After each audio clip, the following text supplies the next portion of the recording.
ओम नमो भगवते वासुदेवाय नमः। दोस्तों, आपका एक बार फिर से स्वागत है हमारे चैनल भक्ति भरा ज्ञान में। अब तक हमने सुनी है सत्यनारायण की कथा के 4 अध्याय।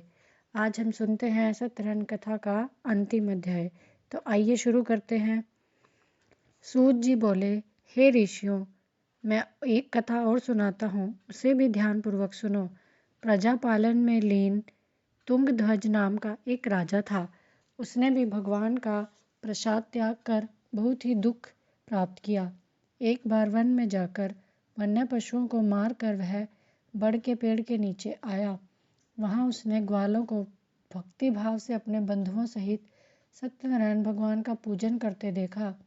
अभिमानवश राजा ने उन्हें देखकर भी पूजा स्थान में नहीं गया और ना ही उसने भगवान को नमस्कार किया।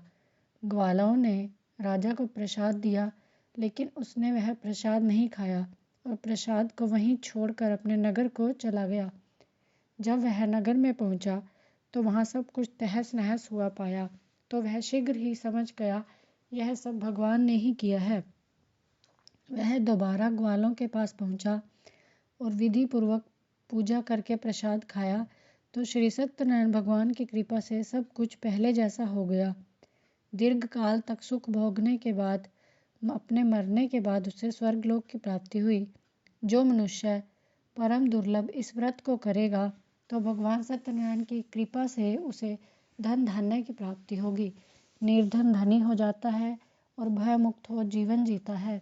संतानहीन मनुष्य को संतान सुख मिलता है और सारे मनोरथ पूर्ण होने पर मानव अंतकाल में वैकुंठ धाम को जाता है। सूत जी बोले, जिन्होंने पहले इस व्रत को किया, अब उनके दूसरे जन्म की कथा कहता हूँ। वृद्ध शतानंद ब्राह्मण ने सुदामा का जन्म लेकर मोक्ष की प्राप्ति की। लक्कड़हारे ने अगले जन्म में निषाद बनकर मोक्ष प्राप्त किया। उल्कामुख नाम का राजा दशरथ होकर बैकुंठ को गए।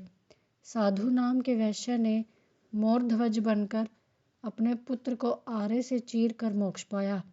महाराज तुंगध्वज ने स्वयंभू होकर भगवान में भक्तिभूत हो कर्म कर मोक्ष पाया। इति श्री सत्यनारायण व्रत कथा पंचम अध्याय समाप्त।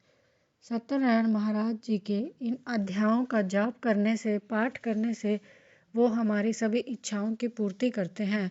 बोलो सत्यनारायण महाराज की जय।